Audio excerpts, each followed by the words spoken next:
Paint the White House Black on that, Oh La La, you had the more political lyrics on there. So why was that something you wanted to explore creatively?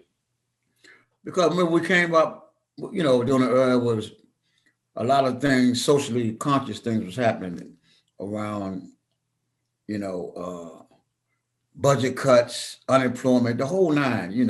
So you want to keep people aware while they partying to release all that stress, have fun with it, but still dance, but still hit a message. You know what I mean? Right.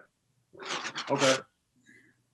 So that being said, the show enough bumping still on the two plays at the same time. That's probably my favorite on that record. Um, Yeah.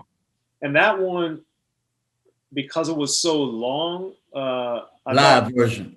yeah, the live version. So a lot of course, the PA tapes were so famous and running wild at the time, but actual songs on records that were released as actual albums and stuff typically weren't that long. Exactly. And rap didn't, the Cold Crush Brothers, the Furious Five, all them, they didn't make their routines into records like you guys just put out the live Right. versions. So what made you guys creatively want to do that and feel comfortable to do it? Well, again, I call it soul searching. We was trying to find our niche in the industry. How can we crack this industry that has not let us in yet? So we was trying. We was in experimental stage, trying everything we could from an EU perspective. I can't speak for nobody else, but we knew R&B was always good. A rap was starting to come up from a birth stage, but go-go music still never got the. We never got in the national mainstream. Besides when Chuck Brown had Busted Loose, so everybody was we was trying, and then we just kept banging, and eventually the door opened. Right.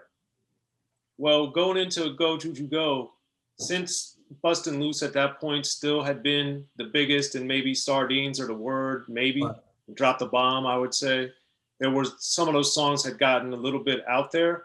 mhm. What did you start to see the change of the real percussion based go-go versus you and Chuck Brown, the more musical or melodic side? What was happening creatively for you to stick with that as opposed to dropping that and going more percussion heavy?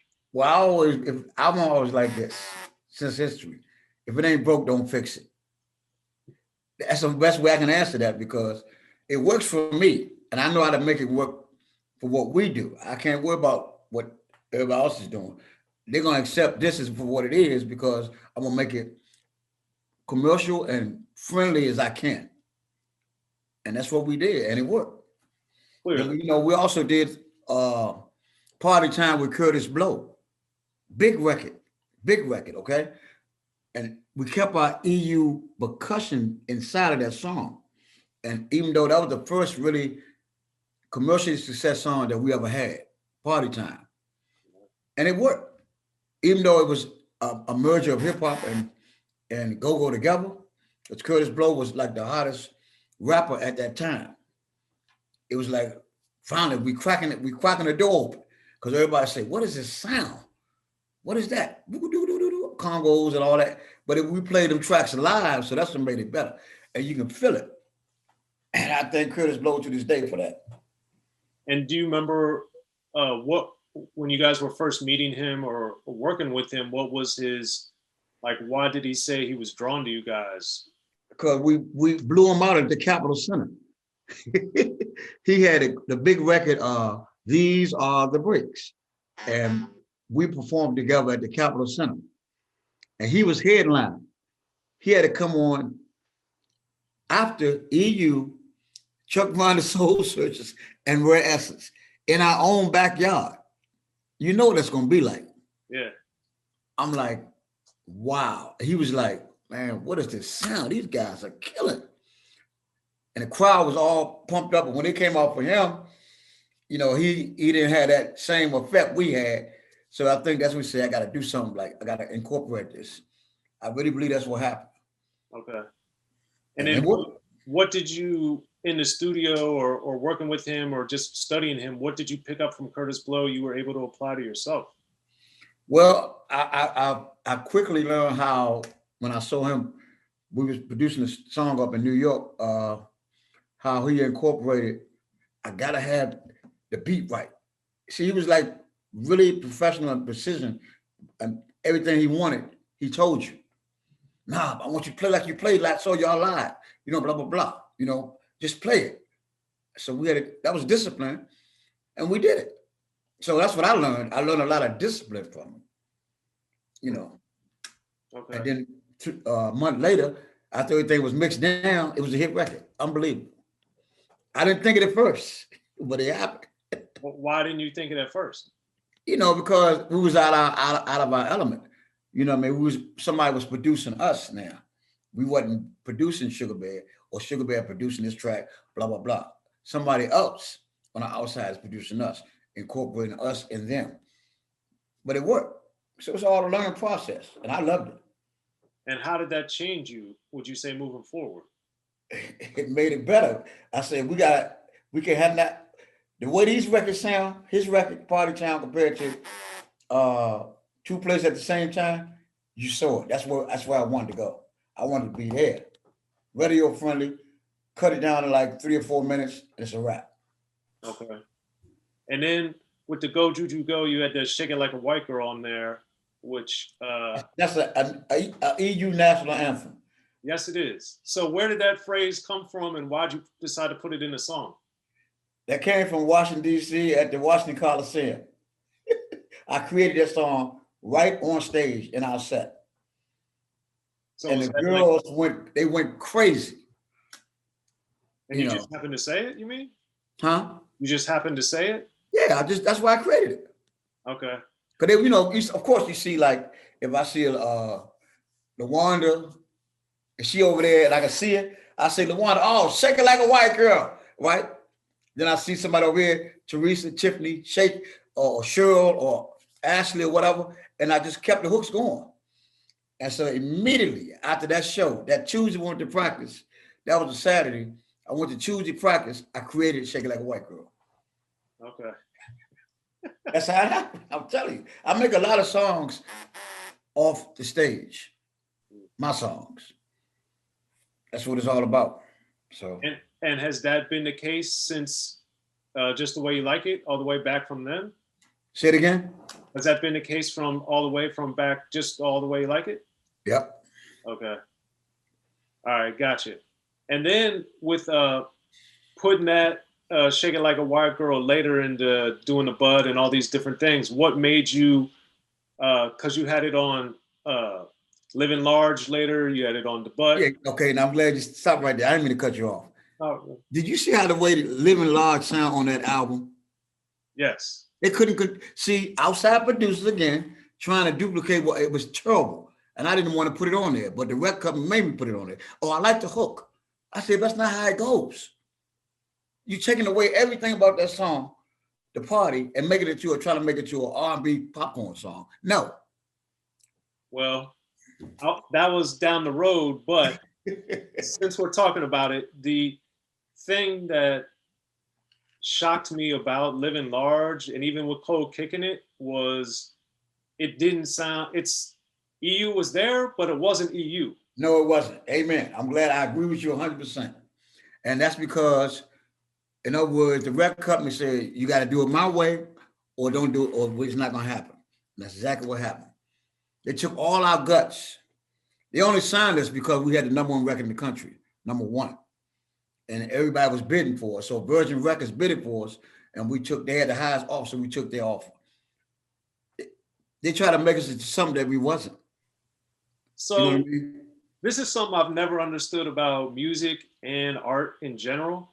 Mm-hmm. If something works before you get involved, why do you then try to change it? Thank you. You sound like me. I have no answer for that. And I still, to this day, I see it happen a lot of times. And you can see various stories or movies of how the Five Heartbeats, New Edition story, the Temptations, all these movies, man, the Led Zeppelin movies, the Guns N' Roses, people try to change what they are. You can't do that. Right. That's like somebody. It's just terrible how they. It's unbelievable how that happens. But if you don't stand for something, you'll fall for anything. And it showed our fan base like, oh, they got real coin, not go-go band no more. This was happening when we went with the Virgin Records, and we was arguing with the record company. So you saw it wasn't working. It really wasn't working. Well, I'm glad you feel that way because Living Large, of all the records I had heard of you guys up to that one, that was the first one that I was like, wait a minute, I don't even necessarily like this. Thank you. Because I'm being honest. It was very jarring in a bad way. Thank you. Well, I'm sorry that happened, but did they seem to be more interested because EMI was with Virgin and EMI did the School Days soundtrack? Do you think exactly? That's exactly what it was. Okay. And they wanted to keep us in the family instead of somebody else getting, because they didn't know how to market us. Number one, they didn't know what they had. Clearly. But life lessons, so they couldn't stop us though. We kept going. Well, you're still here today, which is a testament to that. Yes, it is, and they not. Look at the irony of that. But back to more positive things with the School Days soundtrack and Go Juju Go. Since they were kind of back-to-back-ish, did you notice, because as a kid, I was just listening to everything. I didn't look at the business side of it or the sales or whatever. I was just into the music. Mm-hmm. And being in Maryland, I could tell things were like different. But what did you see sales-wise, shows-wise, right before the Butt came out and then after? Like, was it overnight a switch or what happened? It was with a Butt hit, man. I have never seen nothing like that in my life. It was like a rags to riches story, like a lottery ticket. I'm serious. I'm like we just hit a $10 million lottery. I'm telling you, because it's like we was here, we were still making noise, but when the Butt hit, the way it hit,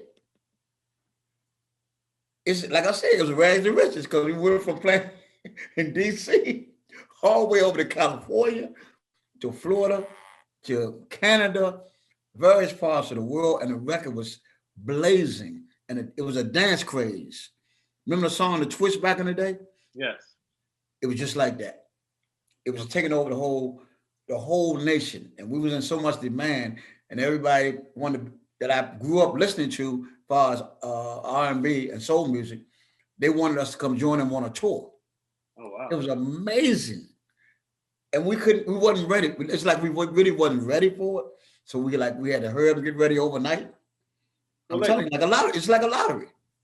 Well, but this is the thing that's interesting to me about that, because given that you guys, before the rest of the country knew, in DC, Maryland, we knew, you were doing 4 to 5, 6 shows a week. And how were you not ready for what was going to happen if you were so practiced and seasoned?